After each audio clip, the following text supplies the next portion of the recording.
This is the study guide for Dr. Fott's Benefit Strategy class. For Chapter 1, Important Definitions, Competitive Advantage to be Sustained.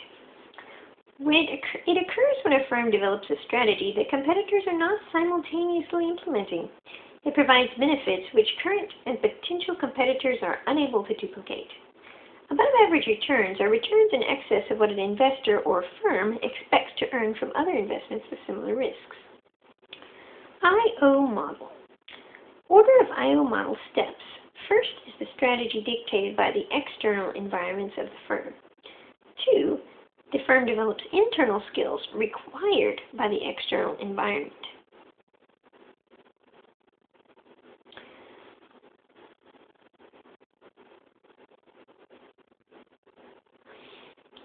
So what are the external environment factors?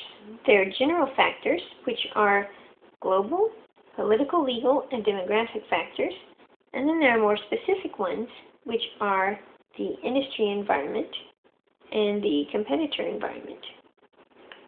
So, let's see, I'm trying to figure this out. Okay, so there are general segments, there are general aspects to the environment, and then there's the environment specific to the industry. Okay, so the general environment for business is the political legal segment, the global business segment, and the demographic segment. There's also the environmental segment, which has to do specifically with that industry, the sociocultural, technological, and economic segments. There's the competitor environment and the industry environment. The industrial organization model. The external environment, an attractive industry, strategy formulation, assets and skills, strategy implementation equals superior returns. Okay, so according to the I/O model, which is the industrial organization model, these 5 factors are important for business success to sustain above average returns. You need 1, a good external environment, 2, an attractive industry, 3, a good strategy. You need to formulate a good strategy. 4, good assets and skills. 5, implement that strategy effectively. So it's TAFAS. Let's see, E. The external environment. T for the external environment. A for an attractive industry. F for formulated strategy. A for assets and skills. S for strategy implementation. So TAFAS. Yay, superior returns. Resource-based model in view, RBV.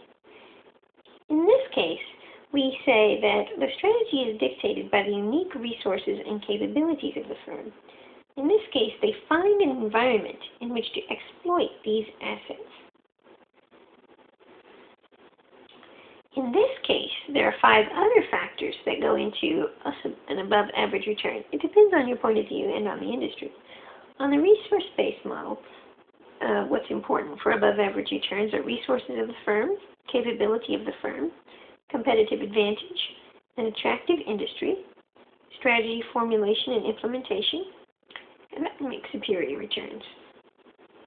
So for the resource-based model, we have RACAS. Resources, attractive industry, capability, competitive advantage, and strategy. So RACCS.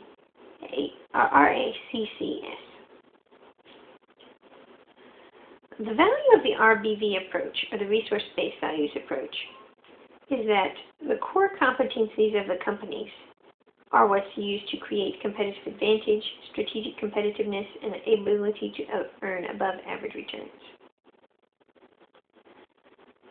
The 4 criterion for a core competency are that it must be valuable, rare, costly to imitate, and non-substitutable. It must be valuable in that it must allow the firm to exploit opportunities or neutralize threats in its external environment. It must be rare, possessed by few, if any, current and potential competitors. It must be inimitable, when other firms cannot obtain or must obtain it at a much higher cost. must be non-substitutable. A firm is organized appropriately to obtain the full benefits of the resources in order to realize a competitive advantage. The strategic management process. This is a pretty complicated thing, but basically, you formulate a strategy after you, let's see, okay, so you analyze the external and internal environment, you create intent and mission, you formulate a strategy, you implement the strategy, and that results in competitiveness and above-average returns. Strategic intent. Strategic intent is winning competitive battles through deciding how to leverage internal resources, capabilities, and core competencies. Strategic mission is an application of strategic intent in terms of products to be offered and markets to be served. Competitive landscape. Dynamics of strategic maneuvering among global and innovative combatants. Price, quality, positioning, new know-how, first mover. Protect or invade established product or geographic markets. The hyper-competitive markets are gradually becoming bigger, and the fundamental nature of competition is changing. And that's chapter 1.